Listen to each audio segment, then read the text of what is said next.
se fealawan tarawan yufu bandrusu.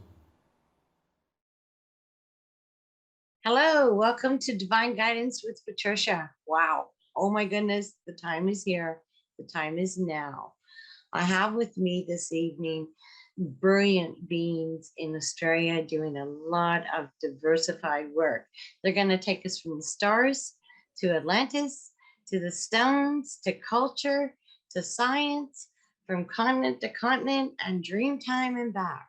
So I hope you're looking forward.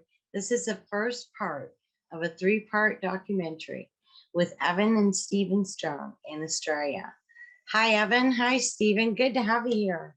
Nice to be here. Very happy to be here. Yeah. So, how are we doing today? Not bad, considering. Yeah, bit of chaos outside, but we're managing because we've got we've got a couple of bases that make life pretty easy at the moment. We've learned some things and know some things that are taking place that take the fear out of the equation. So we're doing pretty well. Absolutely, we cannot live in fear. No, absolutely not. We have to live in love and let that flow in and through us and keep us guided and directed no matter what we're doing. So that's what my little grandson stamps his foot on the floor and says, I will not live in fear anymore. And I say, right on, let's go. All right, so our show tonight, where would you like to begin, guys? Would you like to just give us a little bit of information about yourself and where we're going? well, probably more about in the time we've got. It might be better if we sort of basically focused on where we're going, and in particular, I think the prophecy that was given by the Hopi, that was given by Indigenous people around the world of a time of change, is I think where we should start to pick this up. And primarily, it's a prophecy that's been given. We've heard the Mayans talk about the 2 roads. We've heard the Hopi talk about the fast-flowing river. And there's a prophecy also by the Hopi about the blue Katrina, the 2 brothers who were going to come to augment the beginning of change. Well, that was where we're focused at the moment, and our online conferences are all focused around that particular area. So I feel like it'd be nice to start by looking at that prophecy and looking at the major players, which are obviously ourselves and our alien colleagues, brothers and sisters. So I'd like to start there if you're happy with that. I'm happy with whatever you want to do. And I'm happy because I can feel spirit from there to here, connecting this and guiding this. So I'm going to hand it over to you guys in spirit. Okay.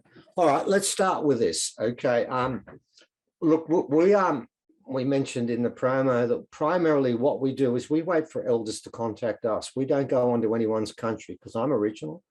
So is Evan, and I've done many ceremonies, and that's the way it works in this country. You wait for someone to ask you in order to take you on the country, then that's what you do. Now, about 6 years ago now, we got word that there was going to be a seminal ceremony that was going to take place at Uluru. And I remember way back in the very beginning, they were giving me a date, and it never changed. It was going to be the 21st of December, 2020. Is that right? Yeah, that's right. And we heard bits and pieces for quite some time. I remember being told at the very beginning that what they said was the world would have a chance then to clean itself, cleanse itself. The planet itself, Mother Gaia, would actually clean itself if this ceremony was successful. I was also told, and I know the keeper of that story, that if it wasn't successful, humanity would be wiped out. Yeah, think of Mad Max, your end of the world type stuff where people are battling over a can of baked beans. Well, worse than that, because there probably won't be any people to battle over anything. So it was much worse. No can opener, but no baked beans and nobody to battle anyone. It was going to be much worse. It was primarily the whole of this planet would be washed clean, the axis would tilt, and we would start again. Now, I'm going to be honest with you, that was one option. And for me, if you looked at the behavior of humanity and how we've behaved over the last 5, 6, 7,000 years, fair enough. Yeah. That sounds fair. I've got no issue with that, but I did have an issue about the fact that all the animals that live according to nature's law were getting taken out with us. Yeah. But there was a second option. And the second option was this. This is what I was told was going to happen. The elders have been doing ceremonies at Uluru, which is that big red rock in the middle of Australia. Some people used to call it Ayers Rock, but we don't, because that's not his proper name. They've been doing ceremonies for 9 years leading up to a major ceremony that was going to coincide with the alignment of Saturn and Jupiter and the summer solstice, 3 planetary objects involved in that moment. And the story was that each person had to make a choice as to whether they wanted to live with nature, with the laws of nature, or to continue going the way we were. And that was an individual thing. And there's a beautiful prophecy with the Hopi who say, we are the ones we're waiting for. Well, Yes. that's what this was about. This time had come. And I was told very simply, the elders could sing the rock up. Oh, that was fine. Mm. They could get it into running on neutral, but they could not kick it into gear, and they could not start the process unless people joined that ceremony. Mhm. And I was told at the beginning we had to take our rocks there. We weren't sure why, because I've got to tell you, some of the people involved in giving us information over this time turned against us and turned against other people and started telling lies. There was so much misinformation and lies and things going on that over the year leading up to this, every presentation, we always said the same thing, didn't we? It may not happen. We kept telling people that. And we said that we hoped, we weren't sure. And there were good reasons for that. So anyway, it turned out we were given a number that we had to reach. And if we reached that number, that would be enough. If every one of those people gave their heart and soul at that particular moment towards the rock, that would create the rock kicking into gear, and to start the process where the rock, that would mean the earth would then heal itself, and then that each person had a choice to make. Now, the Hopi have got a great prophecy. Haven't you got that somewhere? You put it away, didn't you? I'll just look for it. All right. It says something along the lines that each person now had to go back and find old teachings, old ways of living, where we lived with nature, not against nature. But that fight had to finish now. Now, they made that very clear, and they said the hour has come. They made it clear this was the time. So we then went through that year. On that particular day, we were in Uluru at the time at a conference, and we took about 350 people out. I took the rocks out there, and we went into ceremony. Around the world, there was somewhere between 15 to 20 million people. Wow. And I've got to tell people, the number we were seeking was in the hundreds of thousands. And I thought that was not possible. We were stunned by the result. So let me now go a little bit further. Now, on that particular day at Uluru, for reasons that no one knows, but we know why, at 10 o'clock, everyone at the rock, because it's open every day for people to go and see, was kicked out. And the rock was closed that day and the next day completely. No one was allowed in. And we do know that elders walked hundreds of kilometers from all over to do this one ceremony. And the strange part of this story is we were doing a ceremony at Uluru at the resort, which is about 15 Ks away, because we weren't allowed in. And I set the rocks up in formation. I took those rocks to Uluru the day before. I took about 8 of them and did 3 ceremonies, one at a men's site, one at a woman's site, and one at a family site, and made sure my rocks were in connection with Uluru. Now, the actual ceremony worked. All the people there really got locked into the whole procedure. And there was something amazing that took place. 2 things happened at the end of the ceremony. The first one was when I was setting the rocks up, this dark grey cloud came over the top and started to spit. And I thought, oh no, we're going to get rained on. We're in the desert. How unlucky is that? And then, okay, we set the rocks up. And when I finished setting the rocks up, 2 birds flew over the top. And I knew that gave me a ceremony to say, okay, this is right. So we did that. And then at the end of the ceremony, we looked back at the clouds. Now, all of these things, by the way, are on our website. You can go and see all the stuff I'm going to describe to you now. So people think this couldn't have happened. Yes, we've filmed it all. And the clouds changed in a way that I've never seen before. Oh, he's found the prophecy. I had to go to the other house. Thanks, Evan. Anyway, look, we've gone past that now, Evan. You Oh, had your crap. chance. No, I mean, you had your chance before, man. It doesn't fit in now. We're at to the cloud.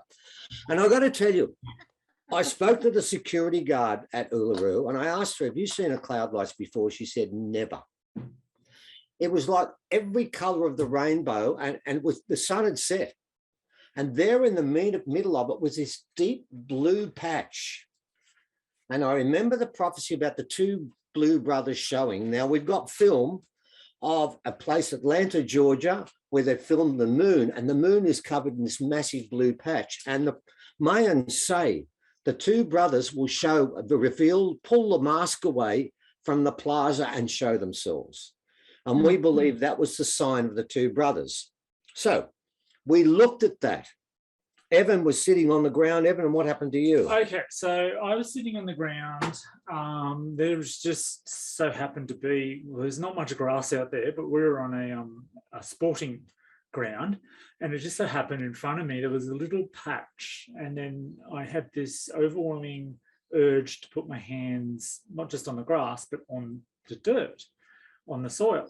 And I went, okay, I'll do that then, and did that. And then within 10 seconds, my arms physically were shaking enough for everyone around me to go, what the hell's going on there? And like, what's going on? I'm like, all I can tell you is as soon as I put my hands onto the ground, my arms started to shake. I can feel this pulsing, this energy pulsating in towards the stone circle and then towards Uluru, and they're all like looking around for a bit of dirt themselves to put their hands in because they want to get in on it.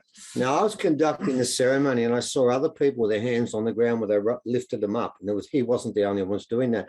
But all this information I'm giving you so far, strange cloud formation and blue patch in two places, that's not convincing evidence. And I remember at the end of the ceremony, and I can tell you one other thing about the ceremony I found quite interesting, that quite a few people at the end of the ceremony, for some reason I don't quite understand, we had the rocks set off away from everyone else inside some lights.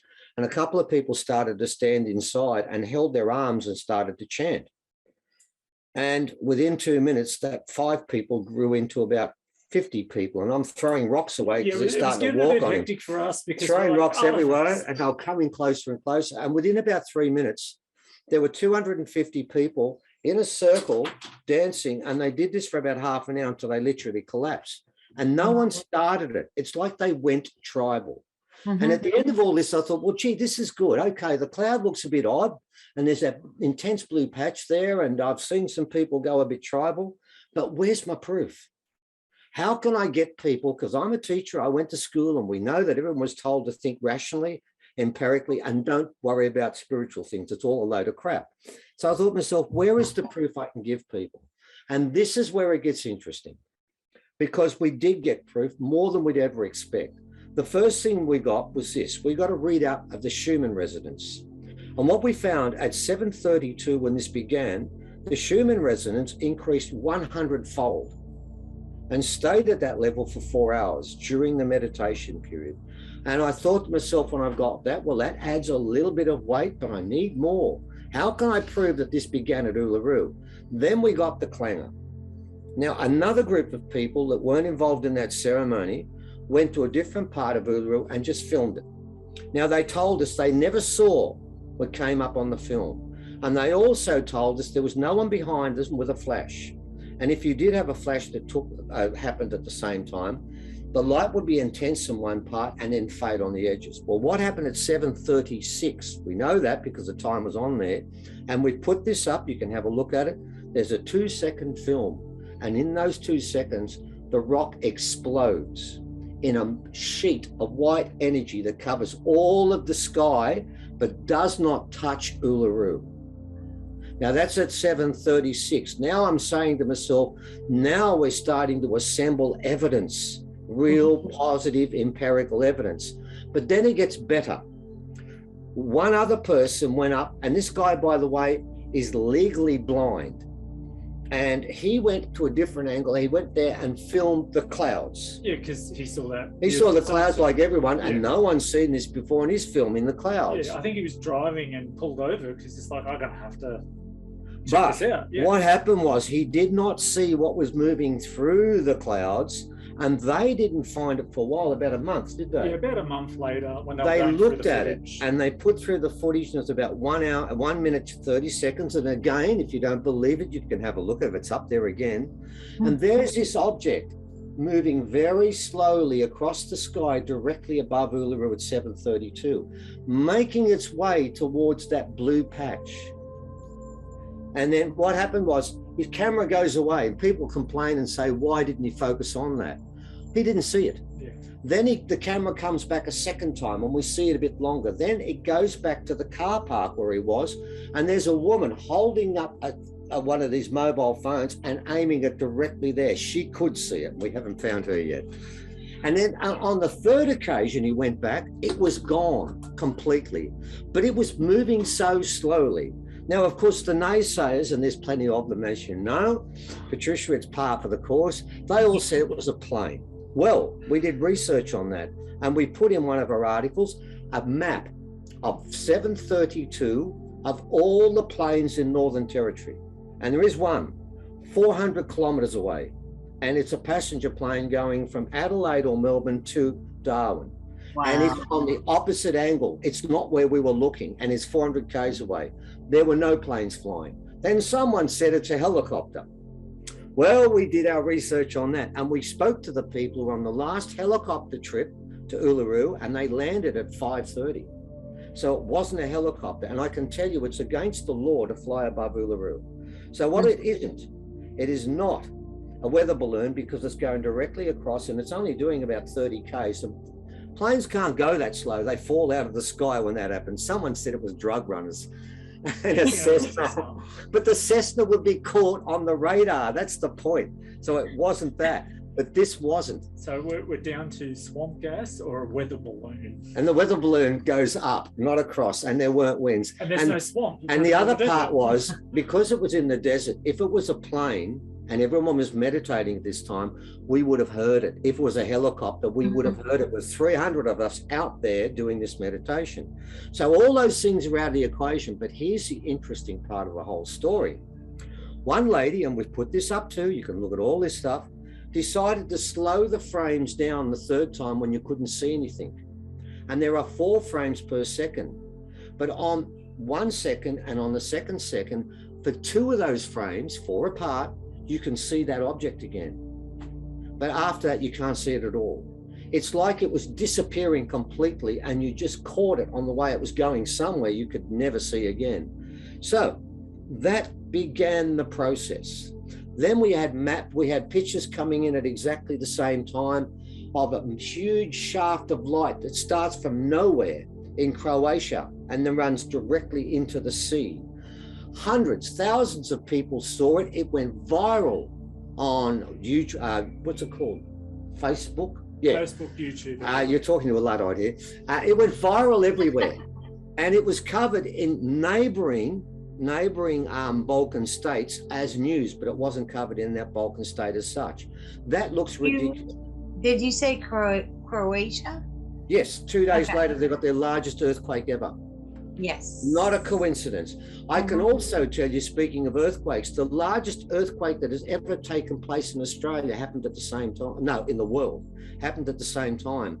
The measurements were 9.6 and 9.7. And do you know where it was? Antarctica. Are you serious? No, that's dead set right. No one will 9.7, 6 first, then 9.7 was the aftershock. So Well, that's amazing, because at least 15 years ago, it was known that they've taken a full count off of that scale. So that would be a 10.6. Oh. yeah, so look, then what we got is we got all these different pictures of amazing lights shooting out of the ground at that same time. And together, we started to piece together a story. And what we've done is on our website, you can see all the empirical evidence that proves to you that what was supposed to have happened at that time actually did. Now, I can also tell you, it's not a coincidence that within 6 hours of this happening, the Pentagon announced they were going to investigate UFOs. And then they made up a story about it could be Russians, Chinese, or UFOs. But that happened within 6 hours, because we know as an absolute fact that the government and Qantas tried to stop the ceremony. And we got proof, haven't we, Evan? We do. We do have actually proof, because what actually happened was the day before, we're at this actual place, there was a conference there, and there were about 350 people, and they were the ones who were going to be involved in that ceremony. Mm-hmm. Well, what took place, it was a 3-day conference, approved and everything. And at the end, the day before, at about 4 o'clock, a gentleman came in that ran the resort and read out a letter that had been signed by the Northern Territory government, which is subservient to the Australian government because it's not a state, and Jetstar, which is part of Qantas. And this is what they told us. They told us that everyone from Sydney had to leave now, and about half the audience was from Sydney. Now, there'd been a lockdown in Sydney to the northern suburbs of Sydney only, and people from there didn't come, but all the other people who came weren't in that area. So nowhere else in Australia were those people put in under any pressure whatsoever. But here where we were, they were. And they were told that the police would be coming tomorrow, about 40 of them, and all the people from Sydney will be tested, and they should leave immediately, because if they don't leave on the next plane that comes from Jetstar in the morning, and Jetstar said, we're only flying one more plane to Uluru. That's it. No more are coming. If you don't get on that plane, you've got to stay there and self-isolate for 14 days. Now, the cost of staying at the resort is around $800 per night. That's a lot of money. You've got to stay there for 2 weeks, plus pay for their food. That's going to cost you $5,000 too. That night, all of the people from Sydney were told to stay inside their rooms. If they wanted food, we went to a takeaway place and they said, if you're from Sydney, we won't serve you. And they were told in the morning, they're all going to be chased out. A young lady came up to me and said, I've got children. They're 3 and 4. I will miss out on Christmas with them. What am I going to do? I said, get on the plane. Yeah. And about 50 people did, right? And we're all waiting the next morning for the police to come. And they did. Yeah. 2 of them. 2 of them, I saw them leaning under a tree in the shade, playing with their mobile phones. And all day long they sat there, and at one stage 4 people came up and said, I'm feeling a bit sick, will you test me? I got the sniffles, and they found out they didn't have it. Now in the morning, those same people that weren't allowed to eat anywhere or do anything were allowed to eat in the restaurant. And then Jetstar puts up a notice and says, what we told you before, we've now rescinded, all flights as usual.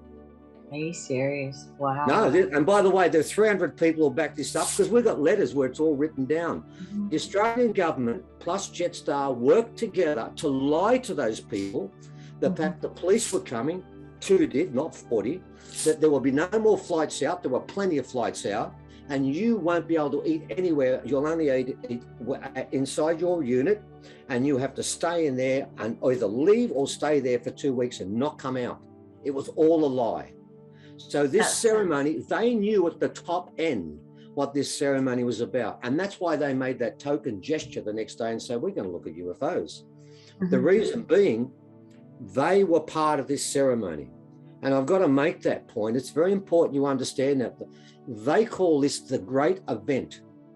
Now, a lot of people argue about whether UFOs and aliens are here. That is not the point of contention. The point of contention is not that. The point is, why are they here? Why have they been here for tens of thousands of years? Why have different aliens invested so much time and energy in one planet, one piece of rock, where basically for the last 6,000 years, what's been going on? We've been bashing the crap out of each other and creating warfare. Why would they bother? I do remember asking my elder ones the same question. Why would they bother with us? Which just kids in the sandpit fighting all the time. It was all about this ceremony. Now, ladies and gentlemen, the important part of this story is this ceremony does not just have global consequence. It has cosmic consequence, because what happens now is, since that time, the Schumann resonance now often goes so far off the measuring board, you have a black period. And we've put these up too. You'll find all this stuff there where nothing is measured because it's so high. Now, what is happening? From the time of that first ceremony that took place in 2020 at Uluru, the earth was turned on, the planet was turned on, and the planet is now trying to turn us on. Now, what's going to happen when these ceremonies are complete, and we know when that finishes, the Schumann resonance will never be measured again. It will always run at that level, and it will be so high. We have this period of time to get our soul and spirit ready to take that. And if we can't, I've been told by everyone, the ones who do not embrace the mother, embrace the old ways, go out and live with the planet, go and understand the planet, talk to the animals, do all the weird hippie things we've heard about. If you don't involve yourself in hugging a tree, yes, that one too, you will not evolve enough. Now, it's not a punishment. I want people to understand this. What they're saying is the kindergarten, which is this planet, is going to turn into a cosmic university. And if you are not evolved enough, you will not be able to exist. You will die. It will kill you. And what they're saying is this. It's not a large percentage of the population will stay. I'm telling you that now. It's low. We don't know what it's going to be. It might be 10%, it might be 15%, it won't be much more than that. I've got to make the point. What about the poor sod that's 15.00001%? Does he get the same punishment as the Gates and the Suros and the generals? No, it's not like that. What will happen is no soul is destroyed. Some people have said that, and that's a lie. You cannot destroy a soul, which is the breath of God. That's what our souls are. You can't do that. But those souls have not evolved enough, and they had a 3-year period, and we know exactly how long this is, the period where you've got to make a decision. They didn't embrace it. They may well have learned how to love, but they've also got to learn why they're here. There's 2 lessons on this school. And therefore, what happens is they will go to a planet that's vibrating like our planet used to vibrate. And there they will go through that last life where they've got to get one more thing right, and they can come back and incarnate. Now, when it comes to the names I've just mentioned, it could be 1,000 incarnations, and I'm not sure they'll get back anyway. So there's a different story for everyone. So that's the deal. That was the first. I'm going to say that's a really valid, strong point. And what we're going to do, Steve, we're going to take a break. Because I really want people to let that point sink in. And when we come back, we may reiterate that point and then continue on. We'll be right back.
Welcome back to Divine Guidance with Patricia. We're with Stephen Evan Strong. I don't know about you, but I am literally sitting on the edge of my seat. This is information that the whole humanity needs to have. This is where your soul and your heart is awakening to who you truly are, why you truly are, and let's get the truth going. Live it, breathe it, feel it, and be of it. So before we went to the break, Steve was reiterating the point of the ceremony and what took place at Uluru and why it is so important that this message is reiterated. So I'm going to hand it back to you, Steve and Evan. Thank you so much. What I'm going to do is, since Evan ran upstairs to get the prophecy, there's one paragraph he's going to read to you now, and it encapsulates. And remember, all Indigenous people were living old way. And each of those Indigenous people had a strength. The Hopi were the keepers of the prophecy, and we rely on them a fair bit. So, Evan, would you read? This is from the Blue Katrina prophecy, and this is a very important point about what our responsibility is. Off you go, mate. Those who return to the ways given to us in the original teachings and live in the natural way of life will not be touched by the coming of the purifier. They will survive and build the new world. Only in the ancient teachings with the ability to understand that these messages will be found upon every living thing, even within our bodies, even within a drop of blood. All life forms will receive the messages from the twins, those that fly, the plants, even the rabbit. Evan's got 2 rabbits. He was quite happy to see they got in there. He's got 2 pet rabbits, but they got a tick. Now, ladies and gentlemen, what the Hopi said is the 2 brothers were going to reveal themselves in the plaza, pull away their mask. Well, they did that at that first ceremony. Then there's a second prophecy that was done in 2003. And in the second prophecy, they changed the timing. And they said it was around about 18 months. Now, we think it's actually 24 months. But we sort of feel like it's going to begin in the last, and it's going to culminate in that particular area. There we go. There it is there. In the sky, we will still have time to change our patterns and change our ways. When we no longer see it in the sky, it will be the sign that we have very little time left, perhaps 18 months or less before the purifier returns. Now, the purifier is a red light. And actually, we've got pictures of the purifier showing themselves in Spain. And he appeared for a while. But at the moment, he's just glimpsing us. The time will come when that red light, whether it's the moon, I'm not sure what it is, but we've got a picture of it showing its eye already. They said that first of all, the 2 blue brothers come. The purifier comes, and when he's finished his business, soon after, what the Hopi said, you will look at the people who aren't there and you will look away. And when you come back, it'll be like a puff of smoke. They disappear. If you go to the Old Testament in Corinthians, it talks about blessed are the meek, they shall inherit the earth. What it didn't tell you in the paragraph before was they say that those ones who've got the earth at the moment, you will look at them. And then when you look away and when you go back, they're gone. So we believe that that ascension takes place. What will happen is that those of us that are not going to embrace the old ways will then move on. Not their souls will move on, their bodies will disappear, their souls will move on. They will not be destroyed because that's impossible, but they will not be welcome on this planet because this planet, the reason they all came from such a long period of time, and we know this, we've had direct contact with them, they were really ecstatic about the fact that we had the numbers we had. They could not believe we got that numbers, which is, you've got to remember that every person that went and did this meditation, and I'm talking about people in Iceland, we're talking about, was there a concert? Yeah, I think it was it in Denmark or Sweden, but there was some really hardcore people that went out in their winter, in the night, in the snow, and joined in. And I think they... Wasn't there a rock concert where they stopped the whole thing? The whole thing, and thousands upon thousands of people did meditation and did it. Everyone did it all over the place, and every one of them did this on the assumption that it could happen. That's what I call a leap of faith. That's what they really did enjoy, the fact that people put themselves up on a maybe. And I told them, here's your alternative. You walk out each day, you fear the air you breathe, you fear the person who comes near you, you fear everyone, and that's what they're going to offer you forever, fear. This is the old way. The old way is completely different, where 2 things become paramount, love and magic. Now, this planet is one of the most magical planets in the cosmos, and it is ready now to energize not just this planet, but everywhere around. It will spread. That's why they came. We've got to understand that. Now, ladies and gentlemen, I'll just do a little bit more. Then I want to introduce you to the first time they tried to do this once before. This is not the first time this happened, but let me just conclude by saying, we thought after that first ceremony, we were going to retire, sit up in the grandstand, and we were going to put on a series of online conferences to tell people about the way to reach the old ways, how to do it. And we've been doing that ever since. We just finished one quite recently with 2 elders, didn't we? And we've got another one coming up, and we do them each month. And we were saying to everyone, we're going to keep doing this until the change. Well, I can tell you our last conference doing this will be December this year. And the reason is this: we're sitting in the stands and we decided no online conference last December, no way. Then all of a sudden, the many rocks, which we can't talk about, I've got all the artifacts I had told me as once, all told me at the same time that they wanted to do 2 more ceremonies. And we had 9 days to put one on. So we just rushed and did what we could. We've got a couple of million people, but I'll be honest with you, and I'll be honest with you now and the people who've done it. Thank you for doing it, but it didn't count for much. We knew that. That was not the important one. The most important one was not that one, but the third one. The third one will be held at the solstice at the end of this year. Now, why do I know that's the important one? Because that's the line in the sand. Past that, if you are not locked into old way, it's too late. We've got 10.5 months. Now, what happens on that day? 3 planetary objects are in alignment again. Not Jupiter and Saturn. But I didn't know this until a gentleman called Barry Eaton, who's an astrologer, rang me up after and said, do you realize this? I said, no. Yes, we've got the summer solstice then. What I didn't know is we have a total lunar eclipse and we are in alignment with Uranus, which is the planet of sudden change. Mm-hmm. And I didn't know that myself. He told me that. He said, you do realize this means, and I knew what that meant straight away. And they told me, people, we have 10.5 months to get other people, many good people that are lost at the moment, know that it's wrong, but are just towing the line because they can't see an alternative. Mm-hmm. The reason we were given all these sites and all these things and photographs that were sent to us from all over the world is for one reason, so that your empirical mind could go to our site and see this stuff and say, that's not right. That's not right. Hang on. No, it does that. Oh, okay. And we've got more stuff we're putting up. We've got a news piece that's coming up in our next online conference, haven't we, Evan? We do. Oh, two away. Yeah. But it kept coming in. People from all over the world sent us stuff. And we can show you, yes, these things work. But what actually happens is, in that third one, which is at the end of this year, that is the line in the sand. That is when the Mayans talk about the 2 roads, you have to be on one of them. And if you're on the wrong road, you can't get off. The Hopis say to jump into the fast flowing river. After that date, the river's gone. There's nowhere to jump. The Hopi are in clear. They've said the time has come. The original people say it began here, it ended here, and will begin again here. And that's the Uluru. That's what takes place. So, ladies and gentlemen, that's the first part of the equation.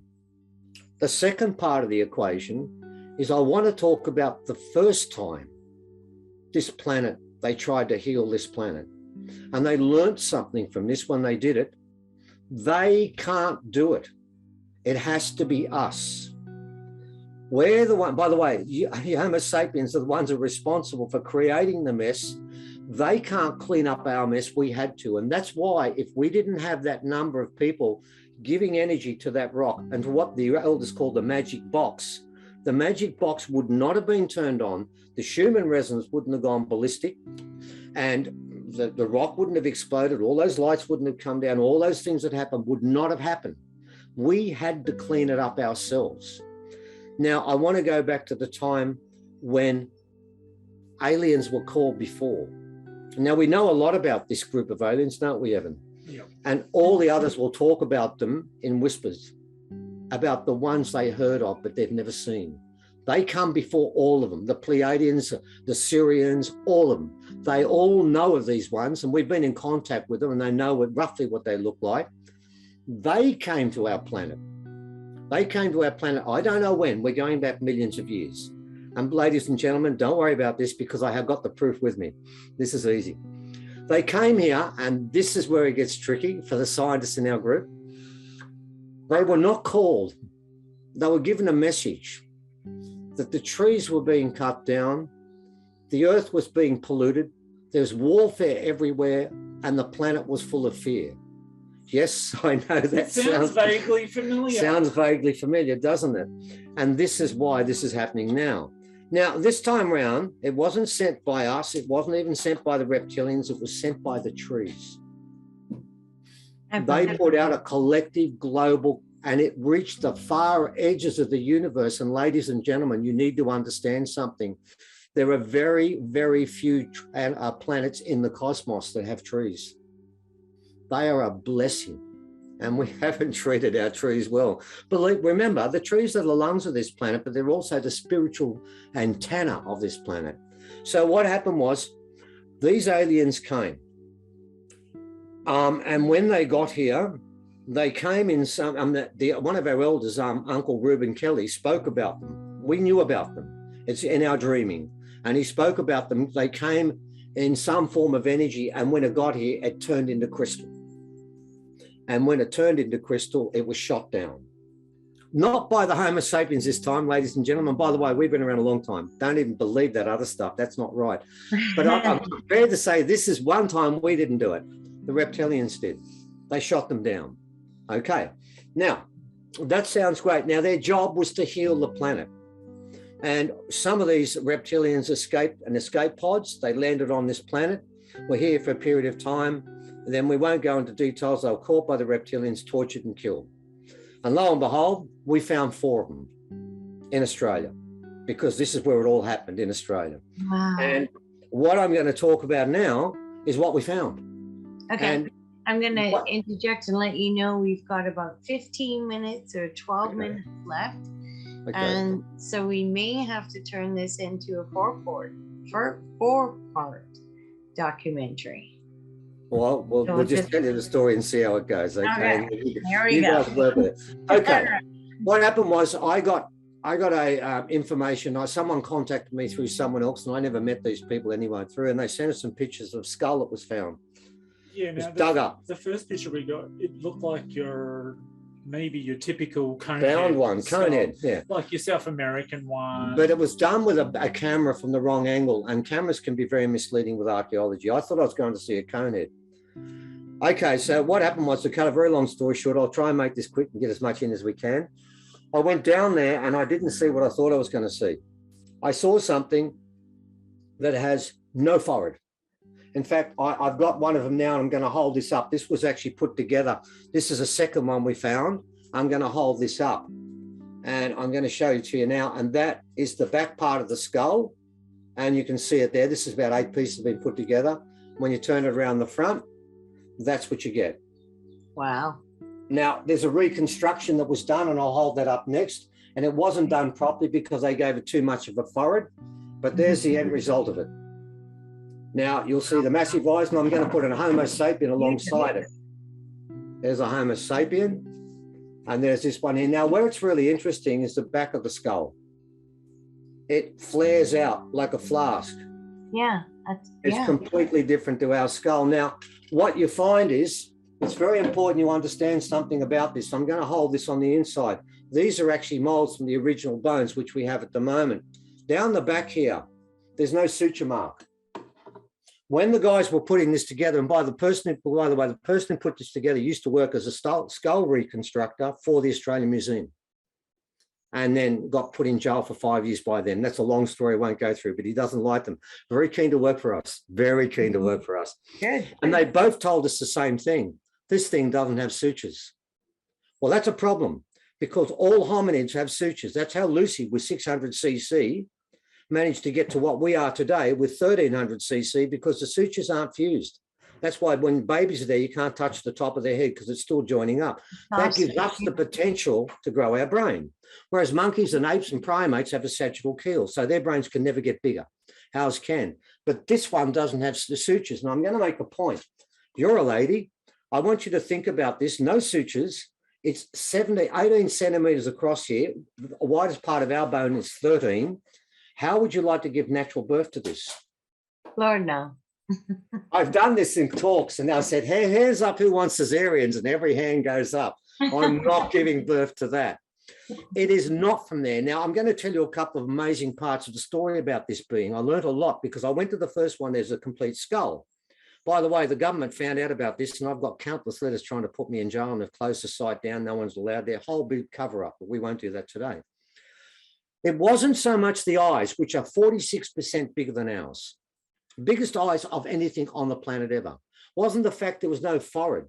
It was the humerus bone from the shoulder blade to there that was the most amazing part of the whole story. And you might think, hang on, look at that head. Isn't that enough? No, it's not. Because what the story with that is I picked up two bones that were laying on the ground. After the government came and had a look at it and said, there's nothing to see here, closed the place down, nothing to see. It's just a Homo sapien. No, it's not. The femur bone was exactly the same as mine. So I said to people, it's 5'10". Then I put the humerus bone there and it went from there to here, but there was no elbow joint. Now we go 30, 31, a basketball player might get to 32 and Gibbons to 35.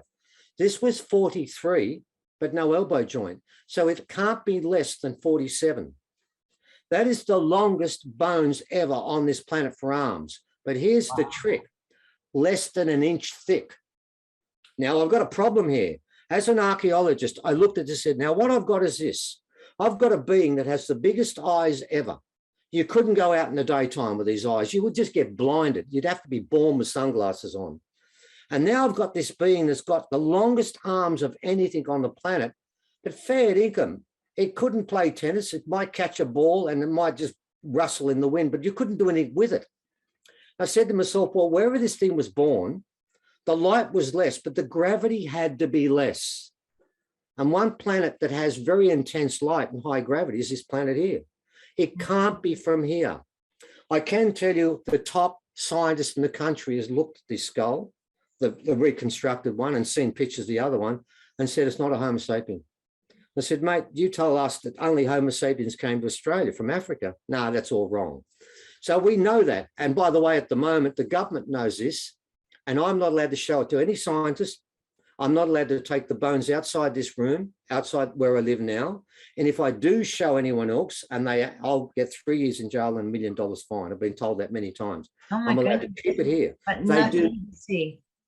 But Sorry? nothing to see. But nothing to see. Yeah, Right? no, nothing to see, but no one's allowed to see it. Okay. So what we've got, what we've found here, and I'm just trying to give you a very quick rundown of what it looks like, and then I'm going to try and fit into the time we've got. I'm going to finish by telling you one last story about this particular being. Now, we know of 4. That one I've got was an academic from a university had this one and tried to show the government and gave up and then gave it to us.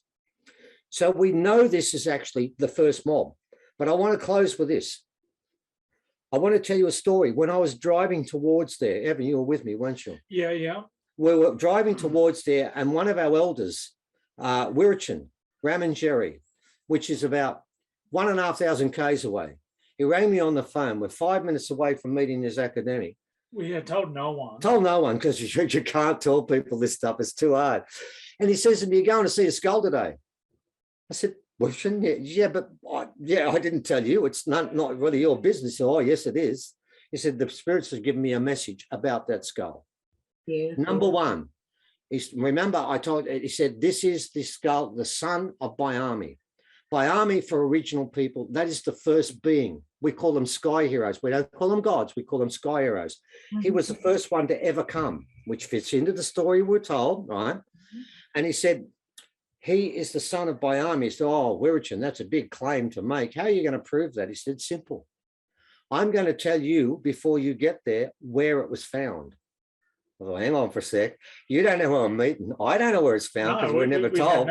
We had no idea. And he said it was found in the Wimmera region. Now, that's a small part of an area within Victoria, one of our 7 states, only a couple of 100 k's wide, and it's a very dry area, and we call it the Wimmera region. I thought, well, mate, I said, we'll find out about that. Now, I'm not lying what happened. I knocked on the door, and the professor comes out with this skull, and the first thing he said to me was, see this skull? We found this in the Wimmera region. There you That's go. a fact. So when I say to you that this being came from a long, long time ago, from the very beginning, he did. And how do I know that? Number one, if the mitochondrial DNA was ever measured, and I've got people ready to do that, I've got the best expert in the Southern Hemisphere on teeth, and we've got 5 of them, but we can't get this done at the moment. If we did get it done, it would not be human, it would not be hominid, but its brain is about 1800 cc and ours is 1300. Wow. This is an alien, and this is the mob that came from up there. They came to clean the planet, and they couldn't do it. But we can, and we have. And we will. Oh, well, we've done it. That part's done. The question is, the rabbits are staying, the birds are staying, the insects are staying. There's one species on this planet that doesn't get an automatic ticket to ride, and they are us. Us. Because we have to earn our way. And all you have to do, ladies and gentlemen, you have to understand this is all about you going out to the mother. And remember, all Indigenous people call the land the mother, never the father. And you go out there, you give it reverence, you sit upon it, and you start to bond with the old way. The hobby told you, you have to find the old ways. So what we try and do in all of our online conferences, we're going to have lots of elders this year, is to teach people what the old way is, what the ceremonies are, how you lock back in to the mother, because she's ready now. She really, and her most treasured creation is us. But we have to embrace the love and the magic. And that's the important part of this story. You've got to understand one last thing. When the aliens came here, of the 17 different hominids we know of at the moment, of which Denisovans, Neanderthal, Homo heidelbergensis, and Dragon Man have all got bigger brains than us. We are not the top of the list. You've got to understand that. Neanderthals have been found in villages with hot water systems there. Denisovans were making jewelry 70,000 years ago that women would buy today. They're stunning. We were dribbling in the caves then. Well, I think Dr. Who says it best. I thought the Neanderthal poets were going to make it. Yeah, not the cranky apes. Cranky apes made it. Well, we made it because of the fact we were the keepers of magic. And do you know why those aliens came? Because there was one skill that we had that they didn't have. And that's been taken away from us. Let me close by saying this. My first elder, Kano, that gave my first ceremony, he did a ceremony with us and a person called Graham Hancock. And we sat around the campfire. And he came in and sang songs. It was all done up old way, all markings across there, singing were first language songs. And when he finished, he said a bit in English too. He walked back one step. We all watched him. Then he walked back the second step, and no one watched him. He completely disappeared. You can ask Graham Hancock, he'll back me up. He was there at the same time. And Evan, what was Graham Hancock doing at that time? The same thing as me. He couldn't talk. And then about 30 seconds later, he reappears standing behind his wife with a big fat smile on his face, laughing at us. And everyone said to me, because they know he'd give me a ceremony, go and ask him what he did. He said, I'm not touching it. I'm not going near him, mate. I'm not going near him. Someone asked him the next day, and that's what I want to close with, and said, how did you do this? He said, simple. There's a curtain just there. I can see it, and every person on this planet could see it, but they forgot to look. I didn't forget to look, and I know how to walk behind there. And he called that a party trick. Yeah. And we could tell you, and we won't do it today, we could tell you incident after incident where Kano did things that you would call magic, and he didn't. And he kept saying the same thing. Everything he was doing, we can do. And that is what's on the future if you get into the right path, if you jump into the fast-flowing river. That's what you've been offered in return. We go back to what we used to do and why they came. And that's what they want us to do. So that's what this is all about, ladies and gentlemen. And your job, if you hear this, is to talk to other people and tell them about this. And if they don't believe it, tell them to go to our website. With all the proof is there. That's our job. We were told to get, when I was given that ceremony, Kano said, you are to get white fella evidence to convince them that this is real. And that's what we've got for you. Awesome. Well, we've got 1 minute. This is excellent. Excellent, excellent. You know, the old way for this person, and I can only speak for myself, is to believe in order to see. not to see to believe. So all the beautiful magic that you have inside yourself, go out and talk to Mother Earth and ask her to assist you, and ask her how you can assist. And let's come together in unity. Doesn't matter. We're all Star Nation people. We're all here for our own. We all carry our codes. We all carry our frequency. We all carry our energy, and ask that no more separation of evil intent be placed upon us. We can't ask for the world until we ask for ourselves first. Ask for that within your own being and spread it out, spread it out. So I cannot wait for part 2. Can you guys? This is going to be so exciting. I thank you both. I'm so humbled and honored that you came together with me to do this. And we will look at whether we're going to do 3 or 4. You're going to have to stay tuned. Stephen and Evan's website has been flashing on the screen throughout the whole show. I suggest you get on it, grab your coffee or your tea, and get informed. Get into alignment of what's taken place on this beautiful planet. And I'm going to hand it over to you and Steve and Evan. Any last words until we see you next time?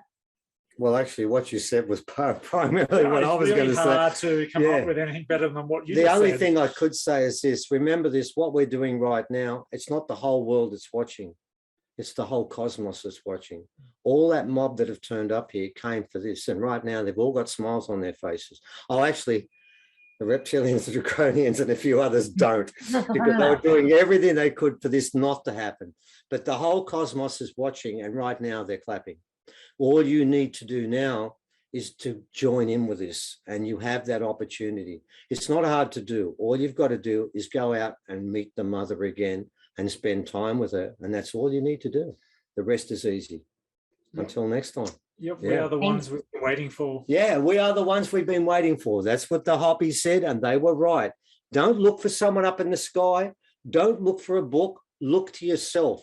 Don't look for a leader. And if someone comes up and says, I'm leading you for this, walk away from that person, because you can't lead yourself. You've got to do it. That's it. All right, guys. Thank you so much. Creator's blessings. Thank you. Thank you for listening to Divine Guidance with Patricia on TransformationTalkRadio.com with me, Patricia McNair. Tune in next time to explore more challenges that can help you achieve your whole being. I know we are all capable of truly being whole, and with a little empowerment, anyone can access an entire universe of knowing that is just waiting to be explored. For more information about me and my services, visit divineguidance.earth. That's divineguidance.earth. See you next time, where together we focus on SOULutions for the whole being.